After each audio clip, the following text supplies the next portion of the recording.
Bienvenue sur notre chaîne, mes enfants. Aujourd'hui, je vais vous raconter une nouvelle histoire. Installez-vous bien et écoutez attentivement.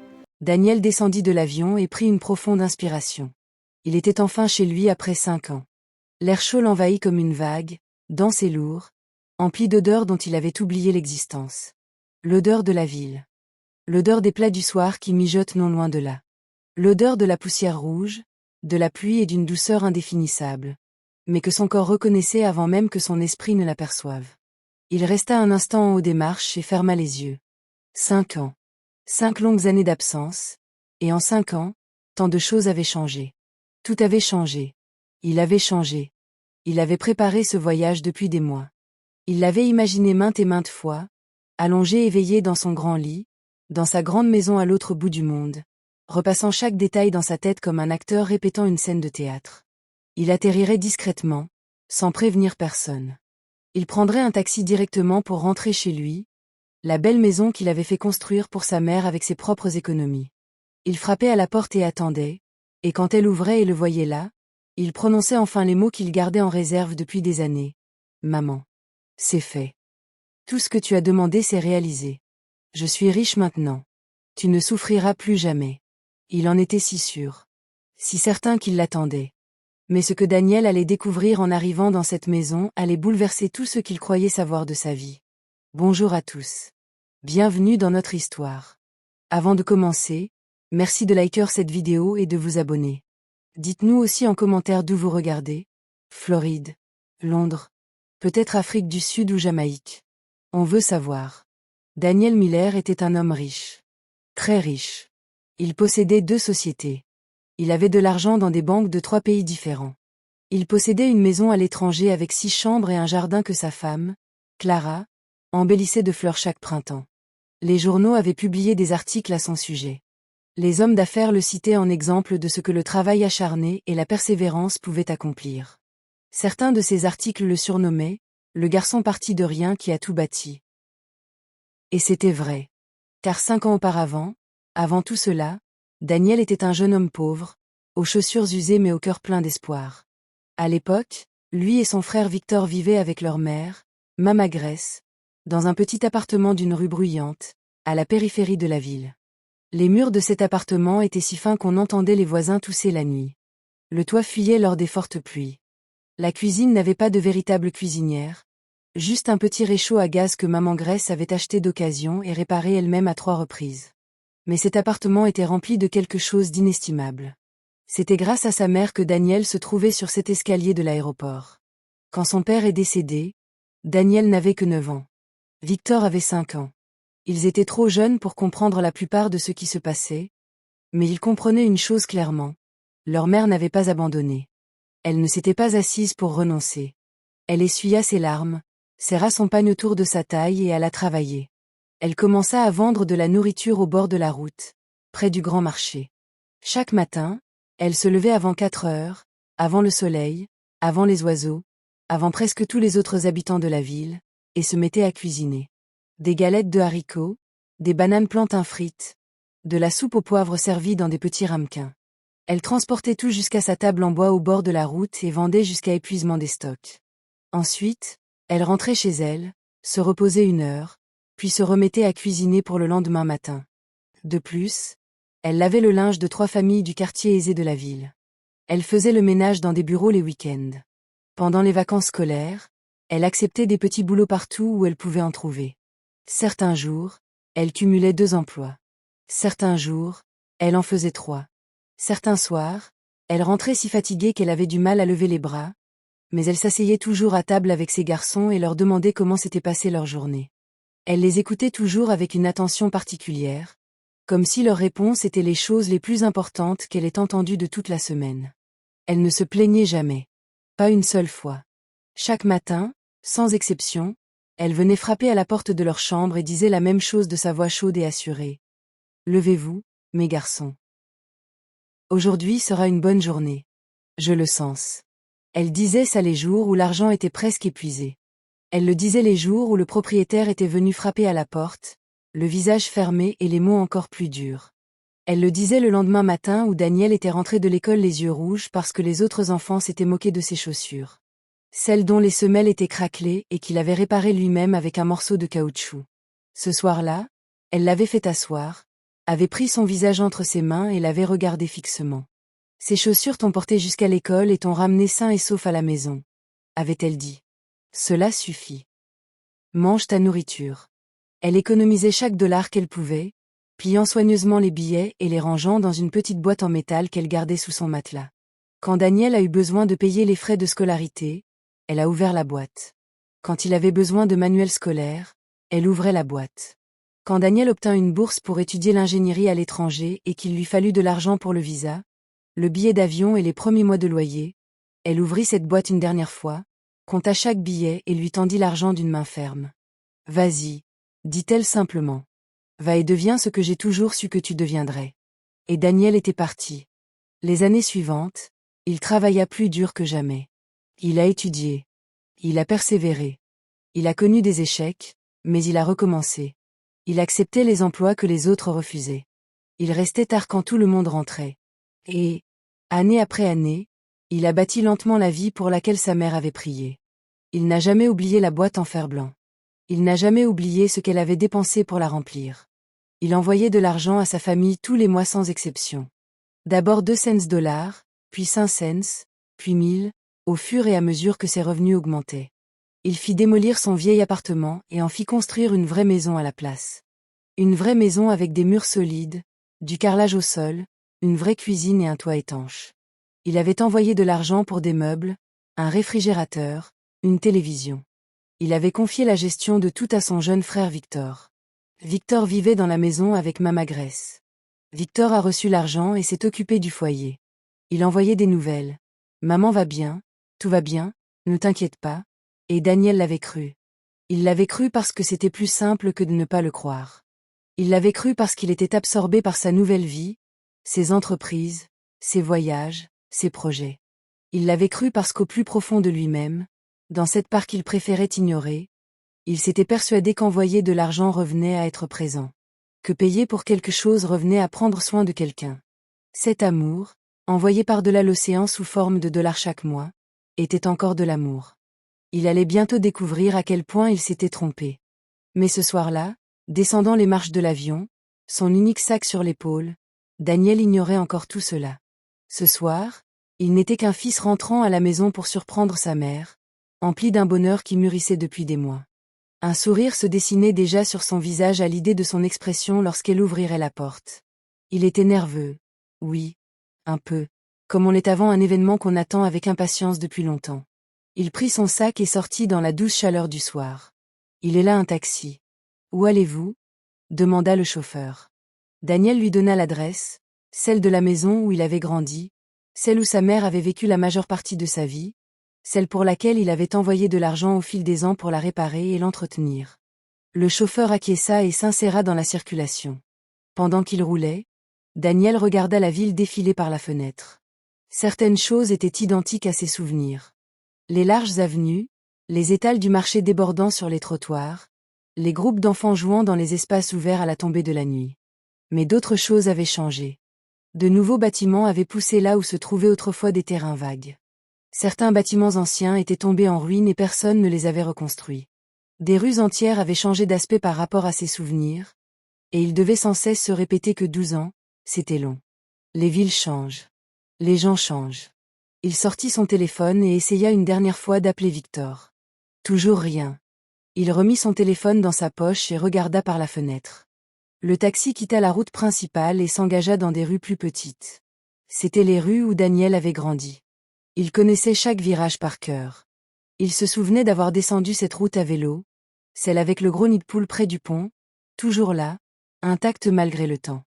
Il se souvenait de la boutique au coin de la rue où la vieille dame vendait des biscuits à 5 centimes pièce, et comment lui et Victor mettaient leurs pièces en commun pour en acheter le plus possible. Victor. Daniel serra les lèvres. Lui et son frère étaient différents à presque tous les égards. Daniel était l'aîné, le sérieux, celui qui travaillait dur, restait discret et accomplissait ses tâches. Victor avait 4 ans de moins que Daniel, et là où il était posé et prudent, Victor avait toujours été décontracté et facile à vivre. Il pouvait faire rire n'importe qui en 5 minutes. Il savait se sortir de presque toutes les situations par la parole. Son sourire inspirait confiance avant même qu'on en comprenne la raison. Quand Daniel est parti à l'étranger, Victor avait 25 ans. Encore jeune, encore en quête de son chemin. Daniel l'avait fait asseoir avant de partir et lui avait parlé comme à un homme. « C'est toi qui es là maintenant », avait-il dit. « Prends soin de maman. Assure-toi qu'elle ne manque de rien. Je lui enverrai de l'argent tous les mois, promis.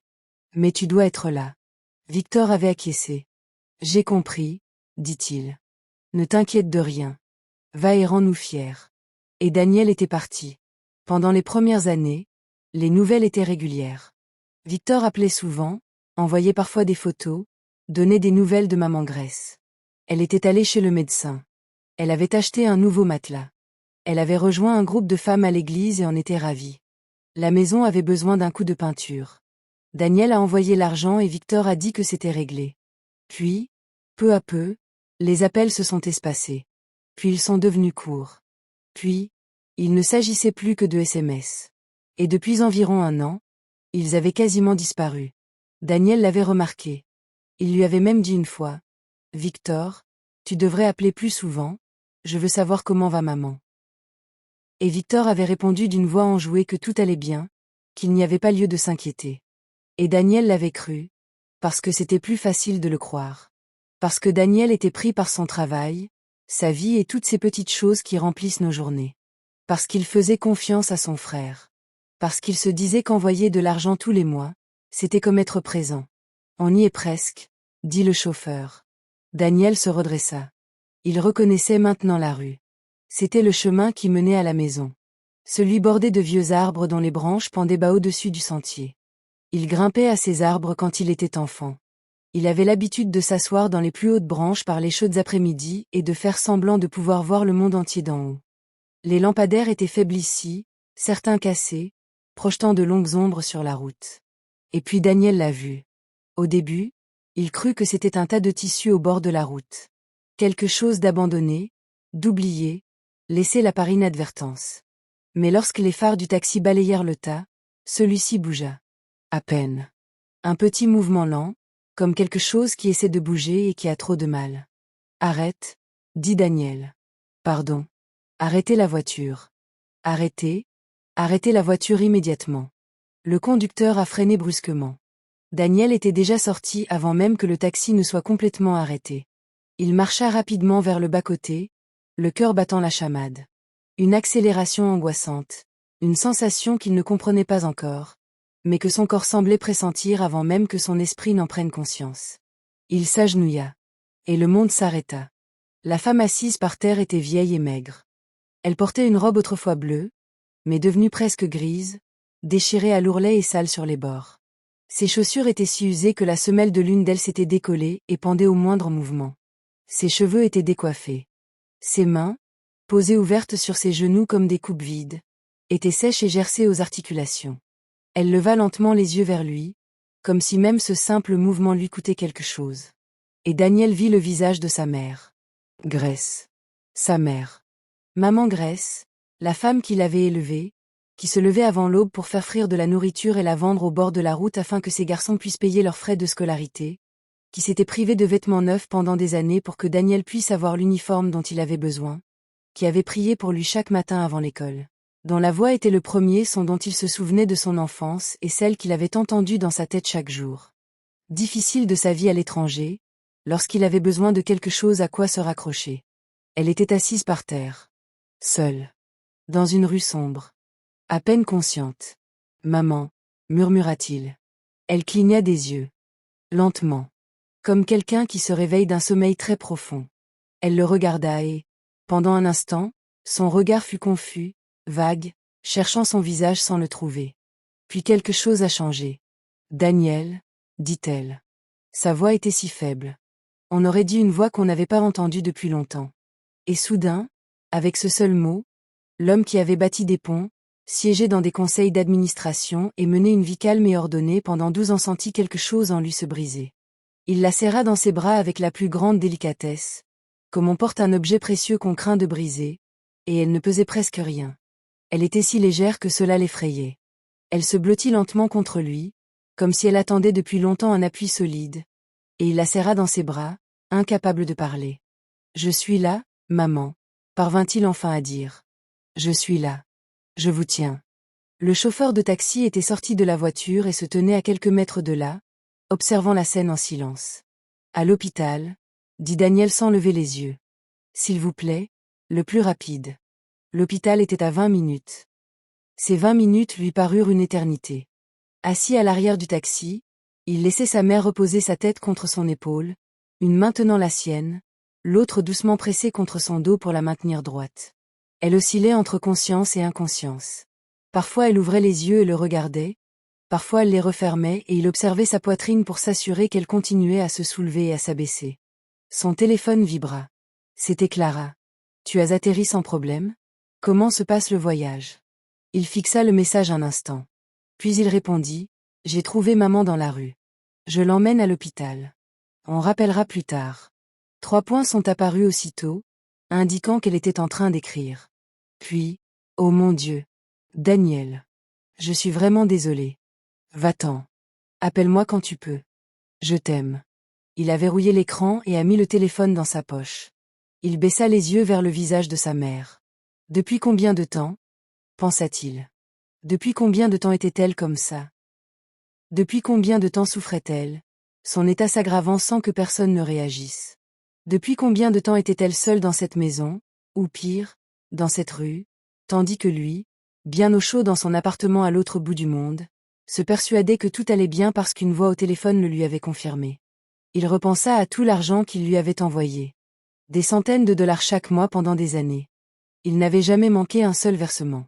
Il en était si fier. Il en était si certain que cela signifiait qu'il était un bon fils, un homme responsable, quelqu'un qui tenait ses promesses. Mais sa mère était assise par terre, vêtue d'une robe déchirée et sans chaussures à sa taille. L'argent ne lui était pas parvenu. Ou pas tout. Pas assez. Victor. La mâchoire de Daniel se crispa. Il se força à respirer. Pas maintenant. Il ne pouvait pas penser à Victor à cet instant. À cet instant précis, la seule chose qui comptait était la femme à ses côtés. La femme qui lui avait tout donné sans rien demander en retour, si ce n'est que ses fils soient sains et saufs. Le taxi s'est arrêté à l'entrée de l'hôpital et Daniel était déjà sorti avant même que le véhicule ne soit complètement immobilisé. Les médecins se sont affairés. Ils ont emmené Mama Grace dans une chambre et ont demandé à Daniel d'attendre dehors. Il était assis sur une chaise en plastique dur dans le couloir et fixait le sol. Autour de lui, l'hôpital bourdonnait de ses bruits nocturnes habituels. Des voix étouffées, des pas lointains et le bip occasionnel d'une machine au bout du couloir. Une infirmière est sortie au bout d'un moment et lui a posé des questions. Quand avait-elle mangé pour la dernière fois? Avait-elle des antécédents médicaux connus? Prenait-elle des médicaments? Daniel répondit du mieux qu'il put, ce qui était peu. Cette prise de conscience, qu'il ignorait les réponses à des questions aussi élémentaires sur la santé de sa propre mère, lui pesait lourdement. Au bout d'une heure environ, un médecin sortit. C'était un jeune homme au visage fatigué et au regard doux, vêtu d'une blouse blanche sur une chemise froissée. Son état est stable, dit-il d'abord, et Daniel sentit son souffle se couper. Dieu merci, murmura-t-il. Le médecin s'assit à côté de lui. Elle est gravement dénutrie, dit-il d'une voix basse et prudente. Son corps ne reçoit plus l'eau et les aliments dont il a besoin depuis longtemps. Elle souffre également d'une infection non traitée, probablement depuis plusieurs semaines, voire plus, et présente des signes d'autres problèmes de santé négligés. Daniel écoutait. Cela ne s'est pas produit du jour au lendemain, dit le médecin, et il y avait dans sa voix quelque chose qui n'était ni une accusation, ni le contraire. Ce genre de problème se développe sur plusieurs mois, à force de négligence. Daniel acquiesça. Il n'arrivait pas à parler correctement. Elle devra rester ici quelques jours, poursuivit le médecin. Nous allons la réhydrater, soigner l'infection et la surveiller. Elle est forte, son corps se bat. Mais elle a besoin de repos et de soins appropriés. Elle les aura, a dit Daniel. Tout ce dont elle a besoin. Quel qu'en soit le prix. Le médecin acquiesça et se leva. Vous pourrez la voir dans quelques instants. Daniel resta longtemps assis dans ce couloir après le départ du médecin. Il resta assis là, à réfléchir à sa vie.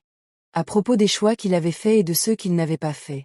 À propos de la distance qu'il avait instaurée entre lui et sa famille, se persuadant que c'était nécessaire, se persuadant que c'était pour une bonne raison, se persuadant que l'argent qu'il envoyait chaque mois était une preuve concrète d'amour.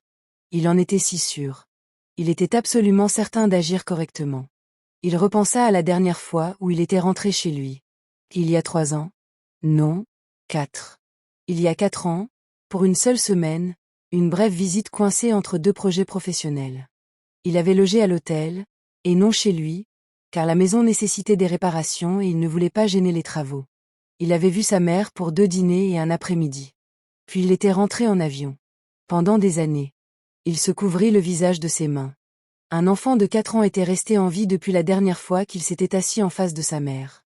Une infirmière lui toucha doucement l'épaule. « Monsieur, vous pouvez la voir maintenant. » Il se leva, rajusta sa veste et descendit le couloir. Maman Grace était allongée dans un lit propre, un fil à 4 fils dans le bras et une couverture blanche remontée jusqu'à la poitrine. Elle paraissait toute petite contre les oreillers. Elle semblait avoir rapetissé par rapport à la femme dont il se souvenait. Cette femme qui lui avait paru si imposante dans son enfance, si pleine d'énergie et de présence, celle dont le rire remplissait une pièce et dont la voix portait dans toute la rue lorsqu'elle appelait ses fils pour le dîner. Mais son regard, lorsqu'elle le vit franchir la porte, était resté le même. Toujours aussi vif. Toujours aussi profond. Toujours rempli de quelque chose d'innommable, mais que Daniel avait connu toute sa vie. Il rapprocha une chaise du lit et s'assit. Pendant un instant, ils se regardèrent. « Tu as l'air maigre, » dit-elle finalement. Malgré tout, un petit son lui échappa. Quelque chose entre un rire et un sanglot. « Maman, » dit-il. « Je vais bien. Et toi ?» Elle passa lentement la main sur la couverture et il la prit. « Mieux, » dit-elle. « Maintenant que tu es là. » Il déglutit difficilement. « Pourquoi ne m'as-tu pas appelé ?» demanda-t-il. Sa voix était plus faible qu'il ne l'aurait voulu. « Pourquoi ne me l'as-tu pas dit ?» Elle resta silencieuse un instant. « Tu étais occupée » répondit-elle simplement. Ces 3 mots se sont enfoncés profondément dans la poitrine de Daniel et n'en sont pas ressortis. « Tu étais occupée » non pas comme une accusation. Non pas avec colère ou amertume. Simplement comme un fait. Comme une chose qu'elle avait décidé être vraie, et qu'elle avait donc jugée suffisante pour souffrir en silence plutôt que de le déranger. Il serra les lèvres et baissa les yeux sur leurs mains jointes. Les siennes, grandes, sombres et fortes. Les siennes, petites, fines et craquelées aux articulations. Il resta longtemps sans voix. Dehors, par la fenêtre de l'hôpital, la ville continuait son cours. Quelque part, un klaxon retentit. Quelque part, de la musique se fit entendre. Quelque part, un groupe de personnes rit de quelque chose et leurs rires s'élevèrent un instant dans la nuit avant de s'estomper. Daniel tenait la main de sa mère et restait immobile. Ils restèrent ainsi longtemps. Lui assis, elle allongée, tous deux silencieux comme on l'est quand on a trop de choses à dire et qu'on ne sait pas par où commencer. C'est maman Grace qui prit la parole la première. « Comment m'avez-vous trouvé ?» demanda-t-elle. Sa voix se faisait un peu plus forte. Un peu plus comme avant. « J'étais dans le taxi », a dit Daniel. On arrivait à la maison. Je t'ai vu au bord de la route. Elle ferma lentement les yeux puis les rouvrit. J'essayais d'aller à l'église, dit-elle. La maison de sœur Margaret est tout près. Elle me donne parfois à manger. Daniel resta immobile. Sœur Margaret te donne à manger, répéta-t-il. Quand elle le peut. Maman Grace le disait simplement, sans gêne, comme si elle décrivait la météo. C'est une bonne femme. Daniel se leva lentement et se dirigea vers la fenêtre. Il resta un instant dos à sa mère, contemplant la ville sombre en contrebas. Il lui fallut une seconde.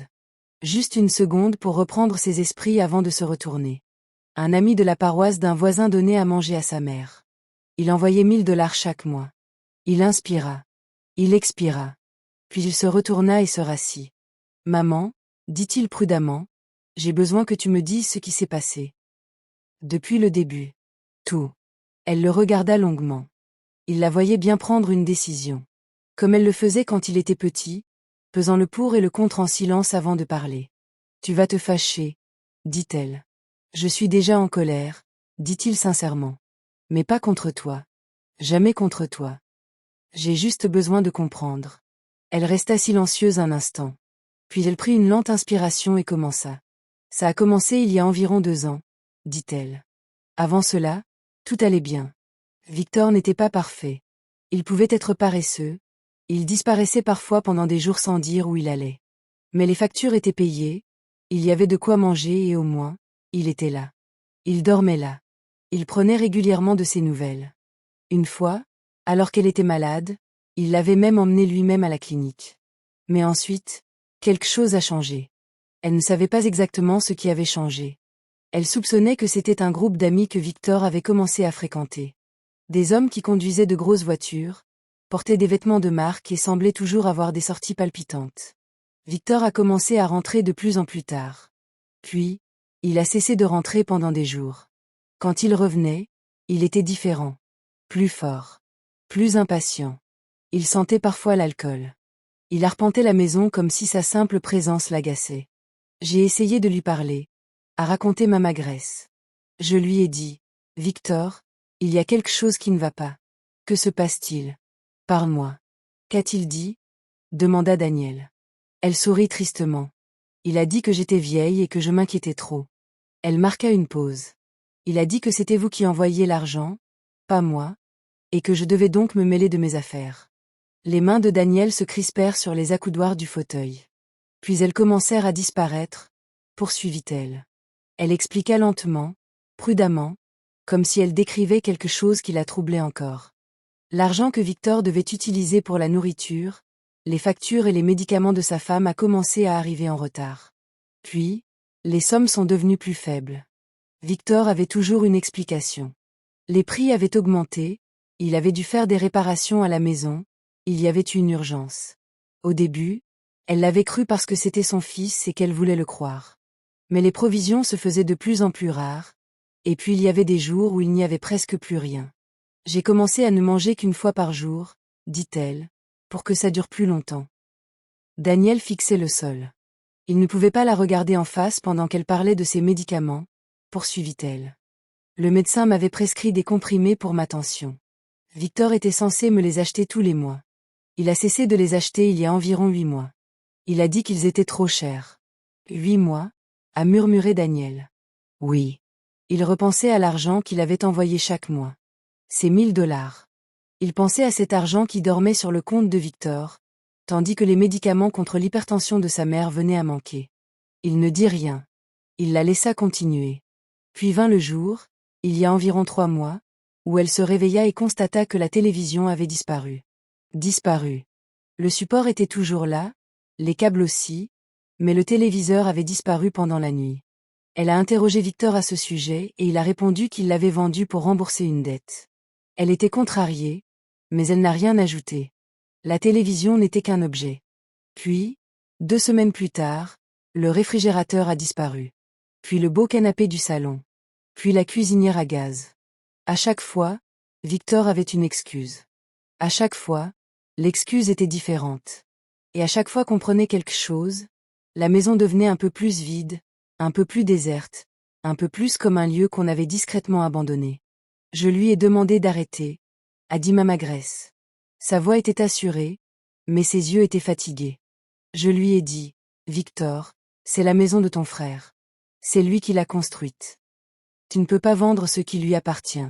Qu'a-t-il dit? Elle fixa le plafond un instant. Il a dit que Daniel était loin, que Daniel s'en fichait et qu'il ne le saurait jamais. Elle marqua une pause. Puis il dit que je devrais être reconnaissante d'avoir un toit au-dessus de ma tête. Le silence régnait dans la pièce. C'est votre fils qui vous a dit ça, a dit Daniel. Ce n'était pas vraiment une question. Oui, a-t-elle simplement répondu. Daniel se releva. Il ne pouvait rester assis sans bouger avec cette phrase en tête. Il alla à la fenêtre, puis revint. Il fit quelques pas jusqu'à la porte, puis revint. Il se rassit, posa ses paumes à plat sur ses genoux et s'efforça de se calmer. Il n'était pas calme, mais il parvint à rester immobile. Quand a-t-il demandé de partir? Demanda-t-il. Elle le regarda. Pour la première fois de la soirée, une émotion difficile à déchiffrer traversa son visage. Pas vraiment de la honte. Plutôt l'expression de quelqu'un qui avait fait la paix avec une douleur et qui ne voulait pas avoir à la remettre en question en l'exprimant par des mots. Il ne m'a pas demandé de partir, dit-elle prudemment. Daniel fronça les sourcils. Alors comment? Il a simplement cessé de me permettre de rester. Elle l'a dit si doucement. Si uniformément. Comme si ces mots ne portaient pas tout le poids de ce qu'ils recelaient. Elle expliqua. Un matin, elle se réveilla et constata qu'il n'y avait rien à manger à la maison. Ni nourriture, ni gaz pour cuisiner même s'il y en avait eu, ni argent sur le comptoir où Victor laissait parfois quelques dollars. Elle attendit. Victor ne rentra pas ce jour-là. Ni le lendemain. Elle avait un peu d'argent de poche, une petite somme qu'elle avait économisée grâce aux quelques fois où ses voisins lui avaient donné quelque chose. Et elle s'en servit pour acheter un peu de nourriture et la faire durer aussi longtemps que possible. Le 4e jour, Victor revint avec 2 hommes qu'elle ne connaissait pas.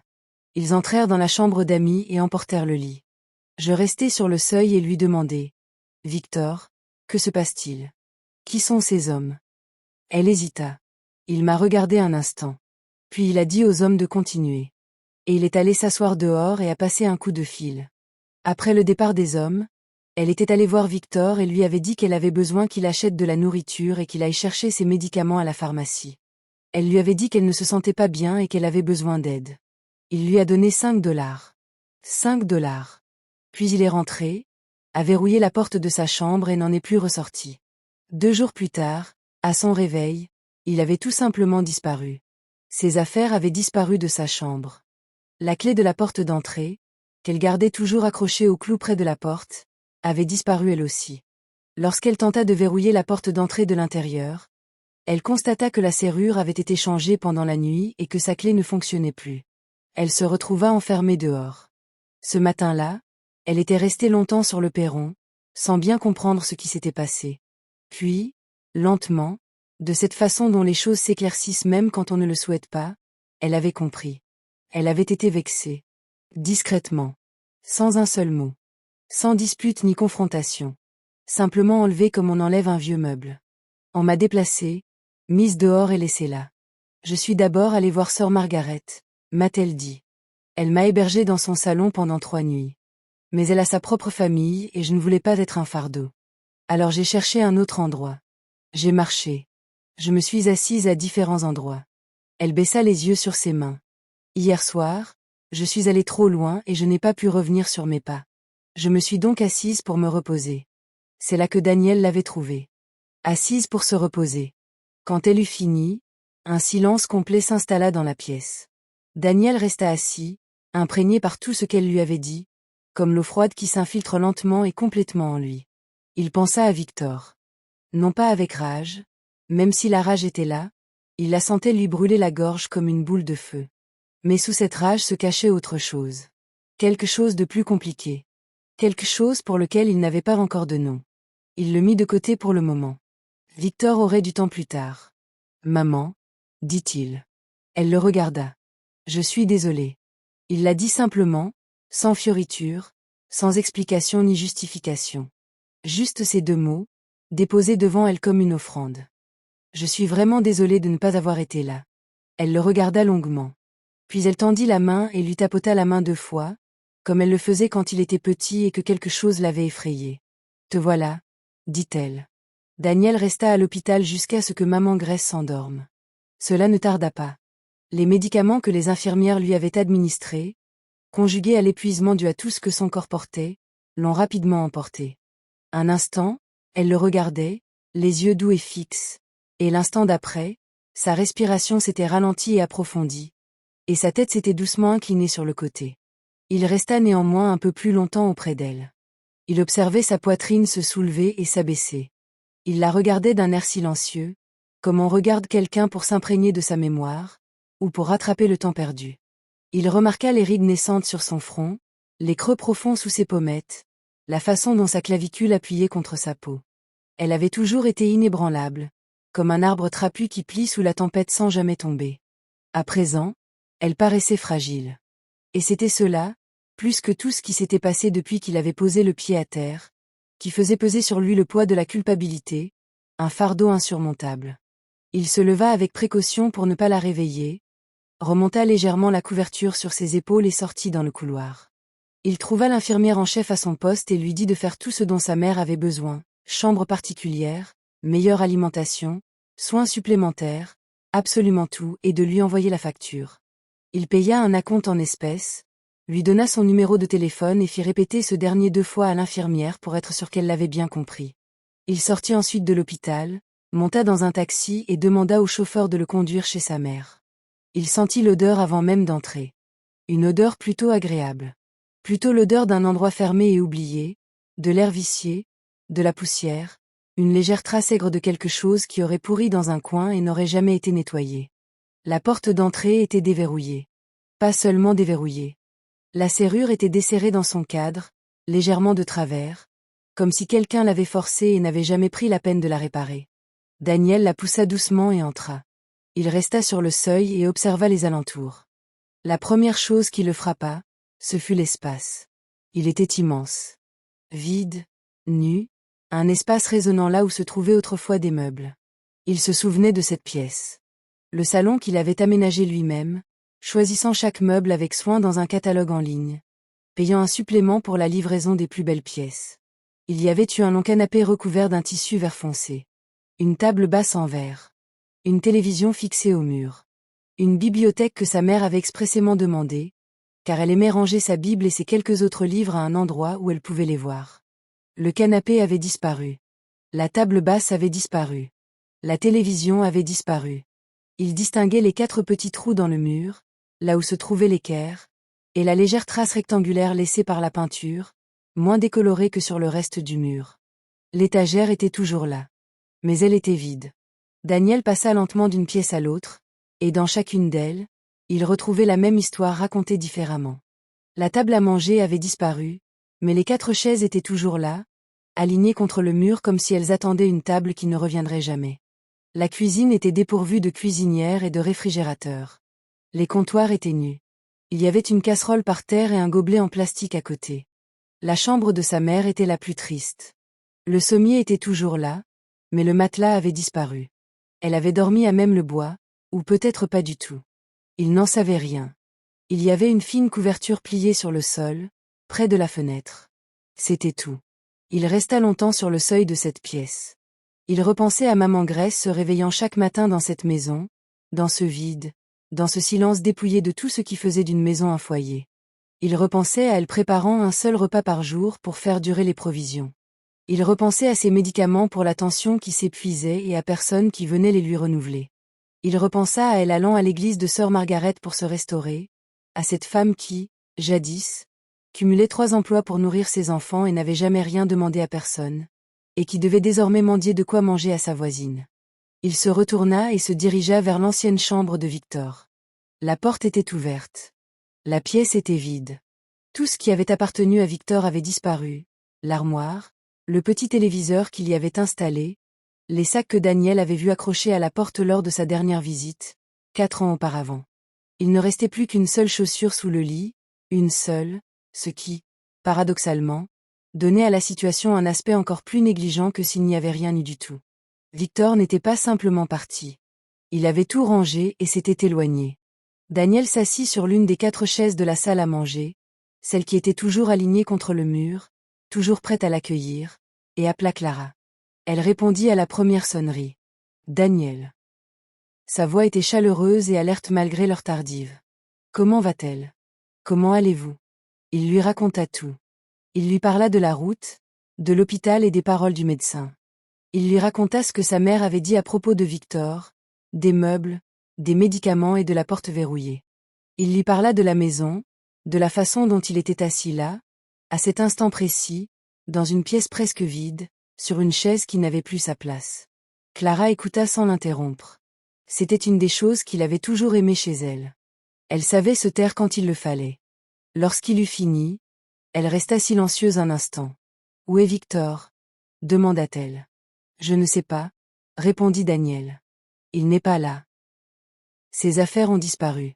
Tu vas le retrouver? » « Oui. » Nouveau silence. « Fais attention à ce que tu fais, » dit Clara doucement. « Je sais ce que tu ressens en ce moment. Mais fais attention. » Il comprenait ce qu'elle voulait dire. Il appréciait son geste. Il savait aussi qu'être prudent allait être très difficile. « Comment va maman ?» demanda Clara. « Elle dort. Son état est stable. Elle est forte, le médecin l'a dit. »« Elle a toujours été forte, » dit Clara. « C'est elle qui t'a élevé, n'est-ce pas ?» Il faillit sourire à ces mots. « Presque. Repose-toi un peu si tu peux, » dit Clara. « Même un tout petit peu. Tu ne pourras pas l'aider si tu t'effondres. »« J'essaierai, » dit-il, sachant qu'il ne dormirait pas. « Daniel. »« Oui. Je suis fier de toi d'y être allé. D'avoir été là. Un silence. Je sais que ce n'est pas le bon moment. Mais je vous avais dit que quelque chose n'allait pas. Il appuya sa tête contre le mur. Tu l'as fait, dit-il. Tu avais raison. J'ai toujours raison, dit-elle doucement. Tu le sais. Il dit au revoir et raccrocha. Il passa la nuit dans la maison. Il n'y avait pas de lit, alors il plia sa veste, la posa par terre dans la chambre de sa mère et s'allongea dessus. Il ne dormit pas beaucoup. Allongé sur le dos dans l'obscurité, il fixait le plafond et écoutait les bruits de la rue. Un chien qui aboyait au loin, une moto qui passait de temps à autre, le calme profond et lent qui s'installe dans les villes aux petites heures du matin, quand presque tout le monde dort. Il pensait à Victor. Pas le Victor qui avait accompli tout cela. Pas encore. Il pensa d'abord au Victor dont il se souvenait de son enfance. Le petit garçon qui le suivait partout, qui voulait faire tout ce que faisait Daniel, qui avait pleuré la fois où Daniel l'avait laissé derrière lors d'une balade à vélo parce qu'il était trop jeune pour suivre. Il repensait à Victor qui se glissait dans sa chambre tard le soir et lui murmurait dans l'obscurité. « Daniel, tu es réveillé ? Je n'arrive pas à dormir. » Daniel soupirait, lui faisait de la place et il restait allongé là à parler de tout et de rien jusqu'à ce que le sommeil les gagne. Ce Victor. Il essayait de comprendre comment ce garçon était devenu l'homme qui avait vendu le matelas de sa mère et changé les serrures. Il n'avait pas de réponse. Pas encore. Mais il allait en trouver un. Le matin, il alla voir les voisins. Une dame âgée nommée Madame Pauline habitait la maison voisine depuis 20 ans. Elle ouvrit sa porte et regarda Daniel longuement avant de parler. « Vous êtes Daniel ?» dit-elle. « Ce n'est pas une question. »« Oui, madame. Votre mère parle de vous. » Elle s'écarta pour le laisser entrer, et il s'assit dans son petit salon bien rangé et accepta la tasse de thé qu'elle posa devant lui. Assise en face de lui, les mains sur les genoux, elle affichait l'expression réfléchie de quelqu'un qui attendait depuis longtemps de parler et qui choisissait ses mots avec soin. Elle lui révéla des choses qu'il ignorait. Elle lui confia que, depuis 1 an, elle observait la maison avec une inquiétude grandissante. Elle avait vu les hommes venir emporter des affaires, parfois à 2 heures de l'après-midi, parfois à 3 heures du matin, comme si Victor essayait d'agir discrètement.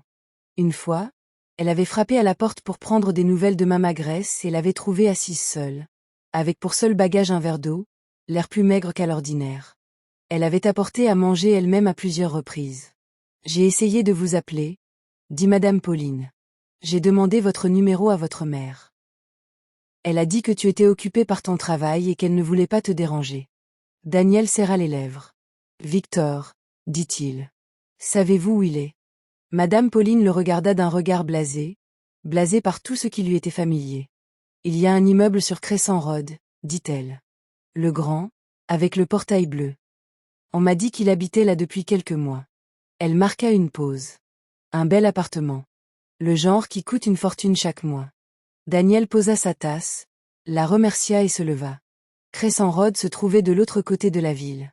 C'était une rue bien différente de celle où Daniel avait grandi. Plus blanche. Plus propre.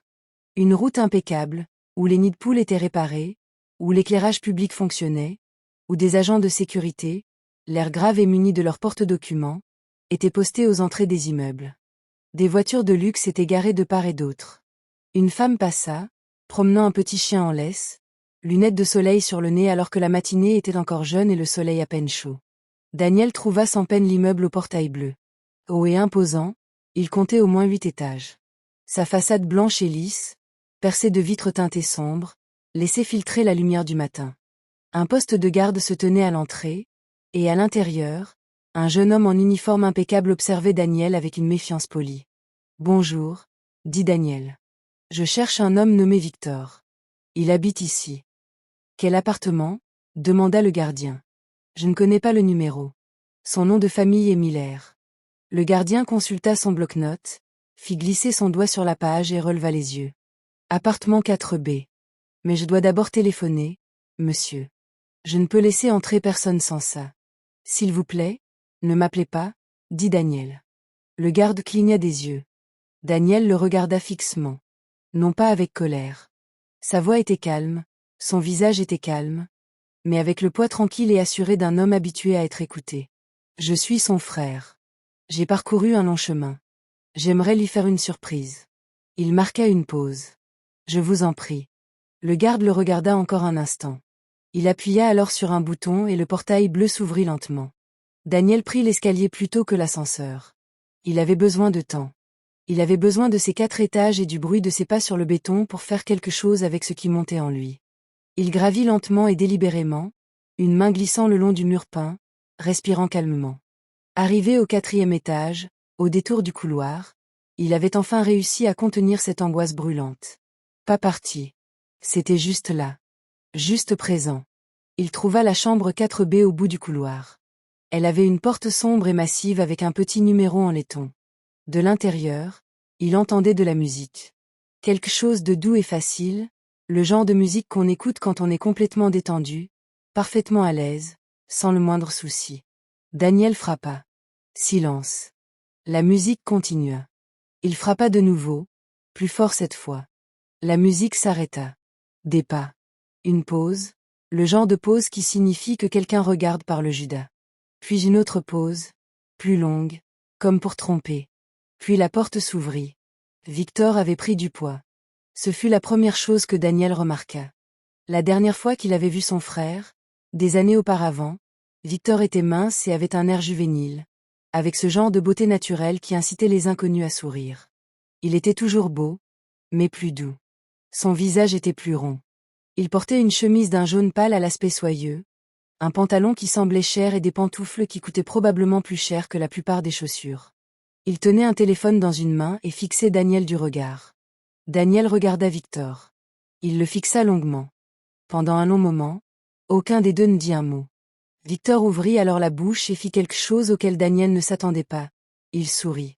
Un sourire forcé. C'était le sourire fugace d'un homme pris au dépourvu, cherchant à se retrancher derrière une armure familière. Daniel, dit-il de sa voix douce et chaleureuse, son atout le plus précieux. Frère. Te voilà? Pourquoi tu ne m'as pas dit que tu venais? Entre, entre. Non, dit Daniel doucement. Victor s'arrêta. Ne fais pas ça. Ne fais pas ça, dit Daniel. Ne me souris pas comme si j'étais un touriste. N'essaie pas de simplifier les choses. Quelque chose a bougé derrière le regard de Victor. Le sourire n'a pas complètement disparu de son visage, mais il s'est transformé, une tension plus profonde s'est installée. Il s'écarta sans un mot de plus et Daniel entra. L'appartement était agréable. Plus qu'agréable. C'était le genre d'appartement qui coûtait cher à entretenir. Grand, lumineux, avec de hauts plafonds, un carrelage impeccable et un salon meublé avec un goût raffiné dont les finitions sont onéreuses. Faux. Il y avait un large canapé en cuir, une grande télévision au mur, une table à manger en verre avec 4 chaises. Une cuisine, visible à travers une large arche ouverte, était propre et bien équipée. Une cuisinière était parfaitement intégrée au plan de travail. Daniel se tenait au milieu du salon et observa lentement les lieux. Puis il regarda son frère.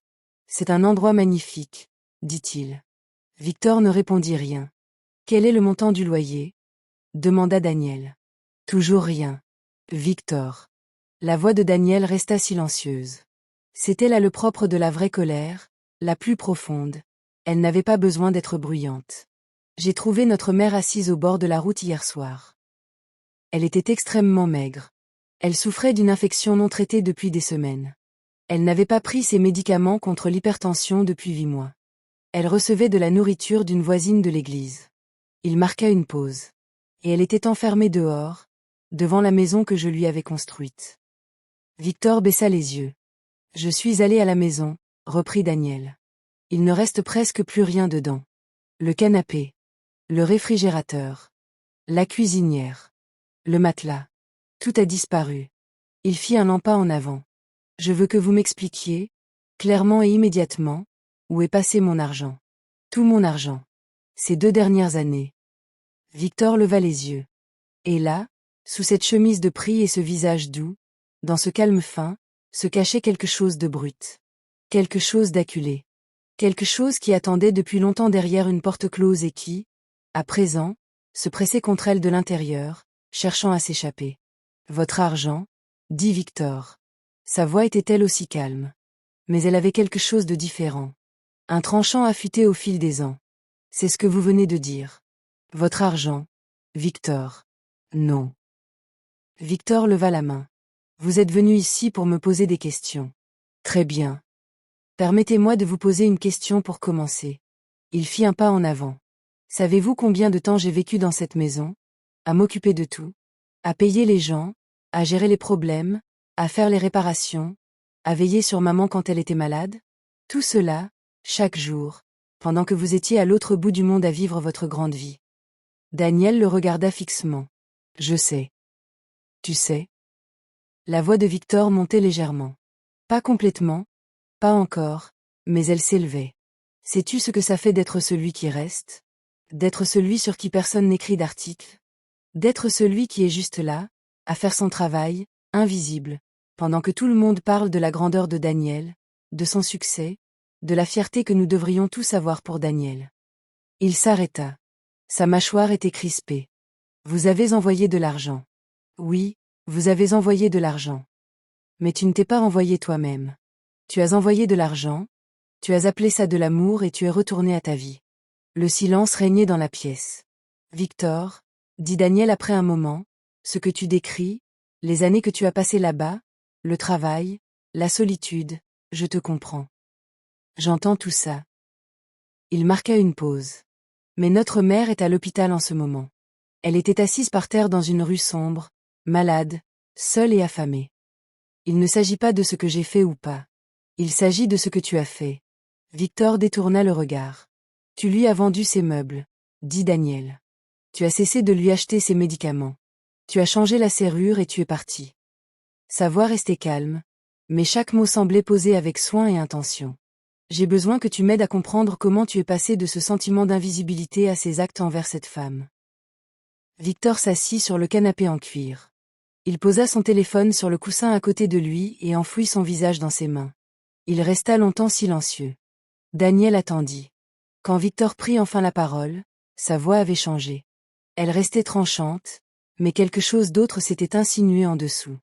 Une certaine fatigue. Un murmure qui ressemblait, très faiblement, à celui d'un garçon qui s'était forcé à cesser de pleurer depuis longtemps et qui ne savait plus comment recommencer. C'était trop, dit-il sans lever la tête. C'était tout simplement trop. L'argent n'était jamais suffisant. Tu envoyais ce que tu envoyais, mais sais-tu combien les choses coûtent ici? Il fallait toujours quelque chose à la maison. La santé de maman, le propriétaire, enfin, il n'y avait même pas de propriétaire puisque tu avais construit la maison, mais il y avait toujours d'autres choses. Oh! Électricité. Réparation. Ses médicaments. Ses visites chez le médecin. Il marqua une pause. Et puis ma propre vie. Je n'avais pas de vie. Je n'avais rien qui m'appartienne. J'étais juste l'homme dans la maison de maman, gérant ton argent, vivant de ta charité. Victor. Je sais. Il releva alors la tête. Ses yeux étaient rouges au coin. Je sais que ce que j'ai fait était mal. Je ne dis pas le contraire. Je dors juste sur des lattes de bois, a dit Daniel. Ou par terre. Je ne sais même pas lequel. Ces médicaments sont épuisés depuis 8 mois. 8 mois, Victor. Elle aurait pu avoir un AVC. Elle aurait pu mourir. Seule dans une maison vide, tandis que vous étiez là, en chemise de soie, à boire ce que vous buvez et à jouer de la musique le matin. Victor tressaillit. Voilà ce qui va se passer, dit Daniel. Il se détourna de la fenêtre et fit face à son frère. Tu vas venir avec moi à l'hôpital. Tu vas t'asseoir en face de notre mère et tu vas la regarder dans les yeux. Pas ton téléphone. Pas le sol. À son visage. Il laissa cela s'installer un instant. Après, nous parlerons de tout le reste. L'argent, la maison, tout ça. Mais d'abord, tu vas devoir assumer tes actes. Victor se retourna lentement. Ses yeux étaient maintenant humides, vraiment humides, même si aucune larme n'avait encore coulé. Il avait l'air d'un homme au bord d'un précipice, hésitant à savoir si la chute lui serait fatale. Elle ne voudra pas me voir, dit-il d'une voix rauque. Elle a demandé de tes nouvelles hier soir, ajouta Daniel. Victor cligna des yeux. Avant qu'elle ne s'endorme.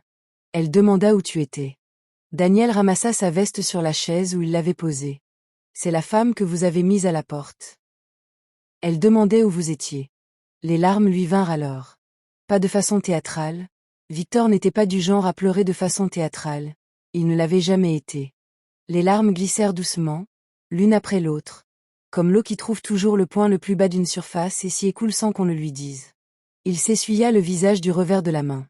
Il regarda son frère.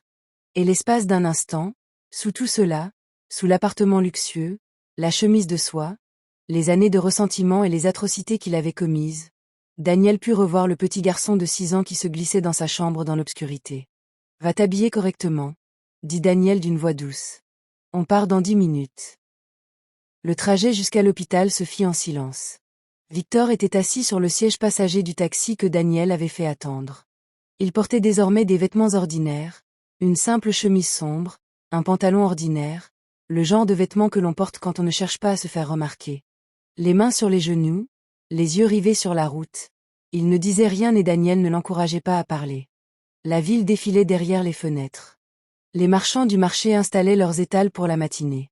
Des enfants en uniforme scolaire marchaient par petits groupes sur le trottoir. Un homme poussait un chariot chargé de bouteilles. Rien d'anormal. Tout se déroulait comme d'habitude, ignorant totalement que 2 frères étaient assis dans un taxi, portant le poids de quelque chose qui se dégradait silencieusement depuis des années. Daniel repensa aux paroles de sa mère, Grace, la veille au soir. Il avait toujours eu le sentiment d'être inférieur. Elle ne l'avait pas encore dit, pas avec des mots, pas à Daniel. Mais il savait que ça allait arriver. Il le pressentait, comme on sent la pluie avant qu'elle ne tombe. Sa mère savait des choses sur cette situation qu'elle ne lui avait pas encore dites, et il se doutait que lorsqu'elle le lui dirait, une partie de sa peine se retournerait contre lui. Non pas pour s'éloigner de Victor, mais aussi pour se tourner vers lui-même. Vers eux deux. Ça ne lui faisait pas peur. Il avait peur de beaucoup de choses en ce moment, mais pas de ça. L'hôpital sentait l'antiseptique et l'air était chaud. Une infirmière reconnut Daniel de la veille et le laissa passer sans faire d'histoire. Il conduisit Victor dans le couloir sans un mot, longeant les rangées de chaises en plastique, passant devant la fontaine à eau qui ronronnait dans un coin, puis devant la fenêtre où la lumière du matin entrait, pâle et pure. Il s'arrêta devant la porte de la chambre de sa mère. Victor s'arrêta à côté de lui. De l'intérieur, ils entendirent un léger bruit, le murmure d'un téléviseur que quelqu'un avait apporté et posé sur l'étagère près de la fenêtre. Et en dessous, à peine audible, le fredonnement d'une femme. Quelques notes à peine audibles, comme on fredonne quand on pense être seul. Victor émit un son. Un tout petit son, à peine perceptible, aussitôt ravalé. Daniel le regarda. Le visage de Victor avait subi plusieurs transformations ces dernières secondes. Il fixait la porte comme on fixe quelque chose qu'on n'ose pas ouvrir. Sa mâchoire se contractait légèrement et ses mains, le long de son corps, n'étaient plus détendues. « Tu peux le faire » dit Daniel d'une voix douce. Victor acquiesça. Il n'avait pas l'air convaincu, mais il acquiesça tout de même. Daniel ouvrit la porte. Maman Grace était assise dans le lit. Elle avait meilleure mine que la veille au soir, toujours petite, toujours maigre, mais son visage avait repris des couleurs et ses yeux étaient clairs. On lui avait donné une blouse d'hôpital propre et quelqu'un lui avait apporté un petit tissu pour nouer ses cheveux. La perfusion était toujours dans son bras, mais elle semblait moins y être attachée, plus elle-même, plus droite. Son regard se porta d'abord sur Daniel lorsque la porte s'ouvrit. Puis son regard se porta sur l'homme qui se tenait derrière lui. Son visage exprima une réaction complexe. Non pas du choc, elle s'y attendait peut-être, ou quelque chose d'approchant. Pas de colère non plus, du moins pas de cette violence. Ce qui traversa son visage était une expression que seules les mères portent en elles. Une expression où se mêlaient chagrin, amour, déception et espoir, tout en un seul regard, et qui ne dura qu'une seconde avant qu'elle ne retrouve son calme. Victor entra dans la pièce. Il se tint au pied du lit. Il ouvrit la bouche. Il la ferma. Il réessaya. « Maman, » dit-il. Et sa voix, cette voix toujours si douce et si facile, se brisa net sur ce seul mot. Elle se brisa en deux, comme du vieux bois. Maman Grace le regarda longuement et en silence. « Viens t'asseoir, » dit-elle. Victor rapprocha la chaise du lit et s'assit. Pas celle où Daniel s'était assis la veille, celle-ci était toujours près de la fenêtre. C'était une petite chaise près de la porte. Victor la fit glisser lentement sur le sol et la plaça à côté du lit, puis s'y laissa tomber comme un homme assis devant un juge. Ses mains reposaient sur ses genoux. Pour une fois de sa vie, son regard ne cherchait pas un endroit plus facile. Il regarda sa mère. Maman Grace le regarda en retour. Daniel resta près de la fenêtre sans rien dire. Ce n'était pas son moment. Il le comprenait. C'était quelque chose qui devait se produire entre ces deux personnes, et la meilleure chose qu'il puisse faire était de rester silencieux et de laisser faire. « Je sais ce que tu as fait, » dit maman Grace. Sa voix était douce, mais elle avait retrouvé sa force. Pas toutes, pas encore, mais suffisamment. Je ne vais pas faire semblant de ne pas savoir. Victor hocha la tête. Un léger mouvement de tête. Je ne vais pas te crier dessus, poursuivit-elle. Je suis trop fatiguée pour ça. Et puis, crier n'a jamais rien appris à personne. Elle croisa les mains sur la couverture. Mais je veux que tu m'écoutes. Vraiment. Comme tu écoutais quand tu étais petit. Oui, maman, dit Victor d'une voix à peine audible. Elle resta silencieuse un instant. Lorsqu'elle reprit la parole, sa voix avait changé, elle s'était adoucie. Comme la terre qui s'adoucit après la pluie, et ce qui sortit de sa bouche n'était pas une accusation, mais plutôt une confession. Allongée dans ce lit, je n'arrête pas de réfléchir à ce que j'ai fait de mal, dit-elle. Victor leva brusquement les yeux. Maman, tu n'as rien fait de mal? Laisse-moi parler. Elle le dit doucement mais fermement, et il se tut. J'ai fait des erreurs avec toi, Victor. Je le sais maintenant, même si je ne le voyais pas clairement avant. Elle jeta un coup d'œil par la fenêtre vers Daniel, puis revint à elle. Quand Daniel se comportait bien, j'en parlais. Je le disais à tout le monde. J'étais si fière, et j'ai laissé cette fierté s'exprimer bruyamment. Et je t'ai laissé derrière moi dans ce tumulte. Elle marqua une pause. Je t'ai imposé un fardeau trop lourd et je ne t'ai pas remercié comme il se doit. Je t'ai comparé à ton frère, parfois même sans m'en rendre compte, et c'était une erreur. On ne devrait jamais comparer un enfant à un autre. Tu étais libre de tes choix et j'aurais dû le voir plus clairement. Le silence régnait dans la pièce. Cela n'excuse en rien ce que tu as fait, dit-elle. Rien ne l'excuse. Tu le sais, je le sais. Mais je suis ta mère et je ne te laisserai pas arriver au bout du chemin sans t'avoir d'abord dit la vérité. Et il est vrai qu'en partie, j'ai contribué à briser en toi quelque chose qui n'aurait jamais dû l'être. Victor baissa la tête. Ses épaules se mirent à trembler. Cette fois, ce n'était pas en douceur. Pas les pleurs discrets et maîtrisés de l'appartement. C'était quelque chose de plus ancien et de plus profond. Quelque chose qui était resté scellé pendant tant d'années que, lorsqu'il s'ouvrit enfin, ce fut complètement, et le son qui sortit de lui fut celui d'un homme adulte qui pleurait comme il n'avait pas pleuré depuis l'enfance. Brut, sans retenue, et totalement dénué de fierté. Maman Grace tendit sa main fine et la posa sur la sienne. Elle ne dit rien. Elle lui prit simplement la main et le laissa pleurer. Daniel se tourna vers la fenêtre. Il contempla le ciel pâle du matin, respira lentement et laissa son frère vivre cela sans être vu. Au bout d'un moment, les pleurs s'apaisèrent. « Je suis désolé, maman, » dit Victor. Les mots sont sortis rauques, brisés, et pourtant si sincères. Je suis désolé pour tout. Je suis désolé pour la maison, l'argent et de t'avoir laissé à la rue. Je suis désolé. Je sais, dit-elle doucement. Je sais. Je ne sais pas comment je suis devenue cette personne. Je ne sais pas quand c'est arrivé. C'est quelque chose que vous devrez méditer, a-t-elle dit. Et fais du sport. Pas pour moi. Pour toi. Elle lui serra la main une fois. Mais tu restes mon fils. Tu seras toujours mon fils. Cela ne changera pas. Cela ne changera jamais. Victor pressa sa main contre son front et resta ainsi.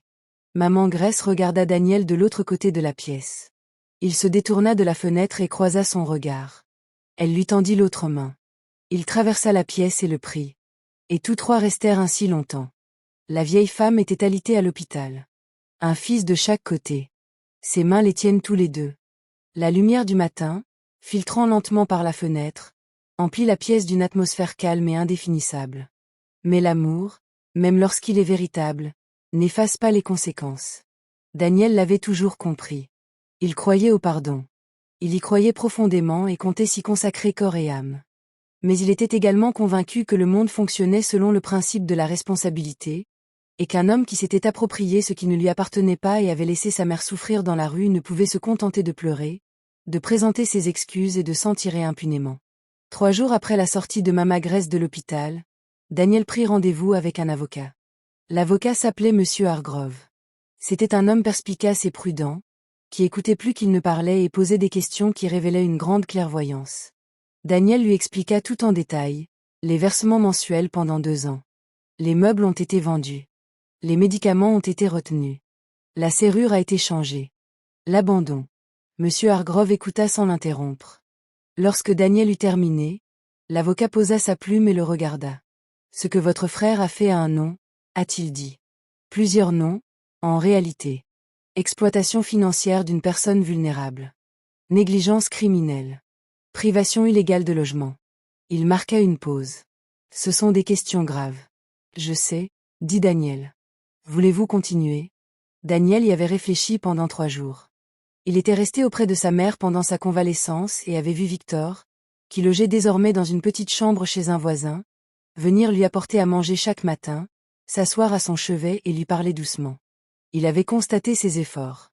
Il avait aussi regardé la facture d'hôpital, le dossier médical, la maison vide et l'interruption de 8 mois dans le traitement de sa mère. Je veux qu'il y fasse face sérieusement, a déclaré Daniel.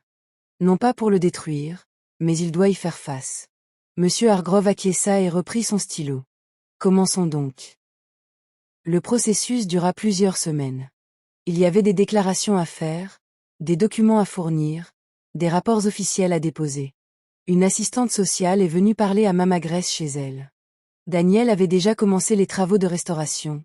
Il avait installé de nouveaux meubles, remplacé ceux qui avaient été emportés et réparé ce qui avait été négligé. L'assistante sociale s'assit avec sa mère dans le salon nouvellement meublé et lui posa ses questions avec douceur et précaution. Maman Grace répondit à chacune d'elles honnêtement, sans minimiser les faits ni les exagérer. Elle dit la vérité. Elle avait toujours dit la vérité. Victor fut convoqué pour un interrogatoire officiel. Il était accompagné de son propre avocat, un jeune homme à l'air nerveux, et s'assit en face des autorités pour répondre à leurs questions. Il ne nia pas les faits qui lui étaient reprochés. Au moins, il n'a pas fait ça. Il a reconnu avoir pris de l'argent qui ne lui appartenait pas. Il a reconnu avoir vendu les objets de la maison. Il a reconnu avoir changé les serrures. Son avocat a plaidé la clémence compte tenu des circonstances, et Victor lui-même a fait une déclaration dans laquelle il exprimait des remords qui semblaient, aux yeux de tous les présents, tout à fait sincères, car il l'était. Les conséquences ne se sont pas fait attendre. Il a été condamné à rembourser intégralement les sommes détournées sur 2 ans. Un juge a calculé le montant total. C'était plus que ce que Daniel avait imaginé, car Victor avait été très méticuleux et un plan de remboursement échelonné avait été mis en place. Il a reçu un avertissement formel. Tout nouvel incident de ce genre entraînerait une peine d'emprisonnement.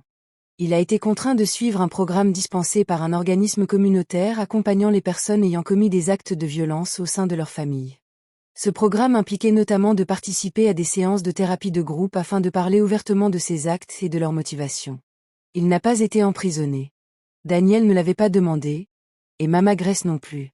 Ce qu'il réclamait, c'était que justice soit faite, que Victor ne puisse pas simplement s'en tirer comme si de rien n'était, comme si personne n'avait souffert, comme si le plancher d'une maison vide où une vieille femme avait pu dormir sur des lattes de bois n'était pas réel. Voilà ce qu'ils obtinrent. Victor paya le premier versement du remboursement la semaine même où la commande fut passée. Il apporta le reçu à la maison, s'assit à la nouvelle table à manger en face de Daniel et le fit glisser sur le plateau sans dire un mot. Daniel l'examina un instant. Puis il la plia et la mit dans sa poche. « Viens dîner avec nous, » dit-il. Victor le regarda. « Maman a cuisiné, » dit Daniel. Elle a insisté pour cuisiner elle-même même si je lui avais dit qu'elle devait se reposer. Tu la connais. Quelque chose a traversé le visage de Victor. Quelque chose de doux, de douloureux et de prudent, comme un premier pas sur un sol incertain. D'accord, dit-il doucement. Le dîner n'avait pas été simple. La simplicité aurait été malhonnête, et aucun des trois n'avait plus envie de mentir. Il y avait de longs silences, des mots pesés, et des moments où, sous la pression de tout ce qui se cachait, l'air s'alourdissait un instant avant qu'une autre voix ne prenne la parole et ne le relâche à nouveau. Mais il y avait aussi de la nourriture. De la vraie nourriture. Maman Grace avait cuisiné les mêmes plats qu'elle préparait quand les garçons étaient petits, les recettes qu'elle connaissait par cœur, les odeurs de l'enfance que ni le temps, ni la distance, ni la douleur ne pouvaient effacer. Elle se déplaçait dans la cuisine avec sa lenteur habituelle, fredonnant les mêmes notes qu'elle fredonnait toujours en cuisinant.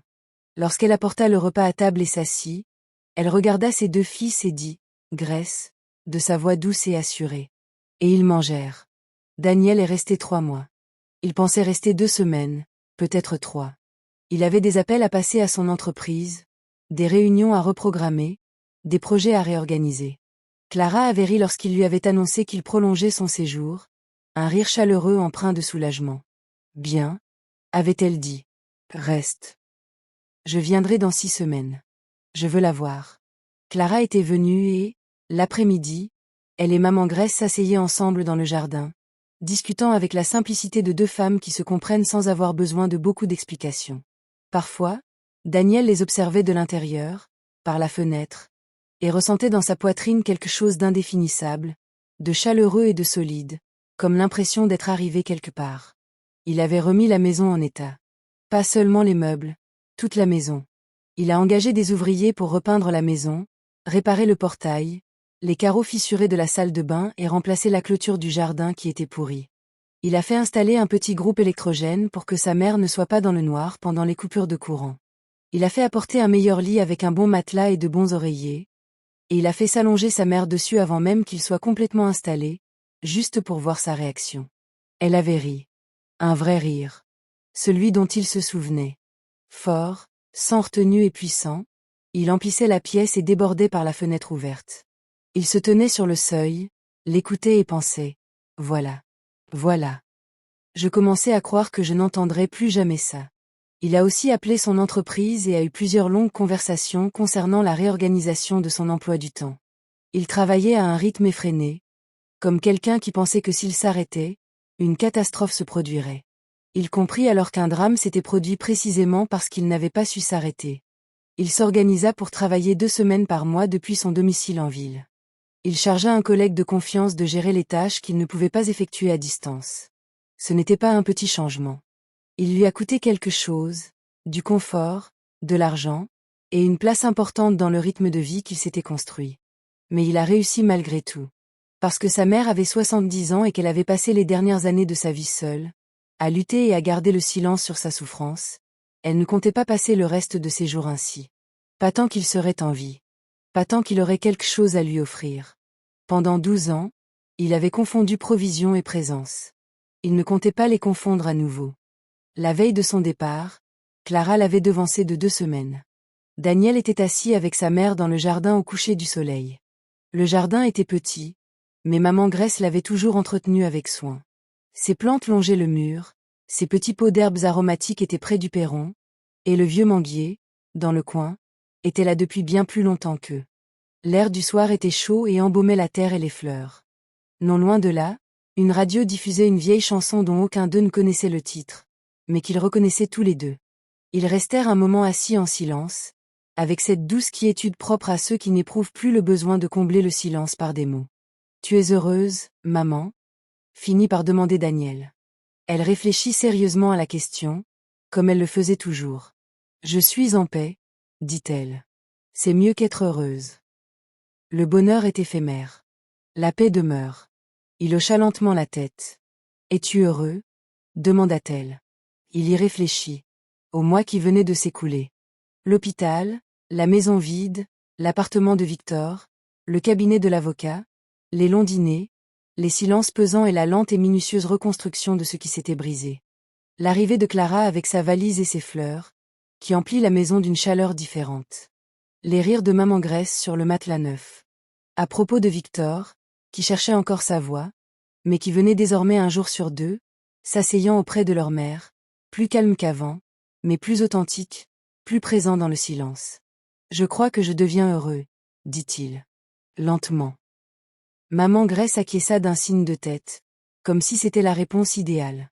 Le soleil acheva sa longue descente et le ciel se teinta du pourpre orangé profond du soir. La radio, au bout de la rue, mit une mélodie plus lente, et le manguier se dressait dans son coin, dans l'obscurité naissante, comme toujours, patient, vieux et immuable. Daniel contempla le profil de sa mère dans la lumière déclinante. Il repensa à la boîte en fer-blanc sous le matelas. Au matin de 4 heures. Aux 3 emplois. Les chaussures usées dont elle ne s'était jamais plainte. L'argent de la bourse compté à la main et déposé dans sa paume. Va-t'en. Va et deviens ce que j'ai toujours su que tu deviendrais. Il était parti. Il était devenu. Il avait bâti des choses, gagné de l'argent, fait la une des journaux, siégé dans des conseils d'administration et traversé les océans. Mais assis là, dans ce petit jardin, dans la douce chaleur du soir, près de cette femme qui lui avait tout donné sans jamais parler de sacrifice, il comprit quelque chose qu'il n'avait jamais compris auparavant. La plus belle chose qu'il ait jamais construite n'était ni un pont, ni une entreprise, ni un compte en banque. C'était ça. Juste ici. Ce qu'il avait failli laisser s'effondrer sans même s'en apercevoir. Et il allait passer le reste de sa vie à s'assurer que cela ne se reproduise plus. Il tendit la main et prit celle de sa mère. Elle se tourna vers lui. Elle sourit. Et dans le jardin silencieux, tandis que les derniers rayons du soleil s'estompaient et que les étoiles commençaient à apparaître une à une dans le vaste ciel sombre au-dessus de la ville, Daniel Miller, le garçon de l'appartement aux murs fins, l'homme qui avait tout construit, le fils qui avait failli perdre ce qu'il avait de plus précieux, prit la main de sa mère, et enfin, il rentra pleinement chez lui. J'espère que vous avez pris autant de plaisir à regarder cette vidéo que j'en ai eu à la créer.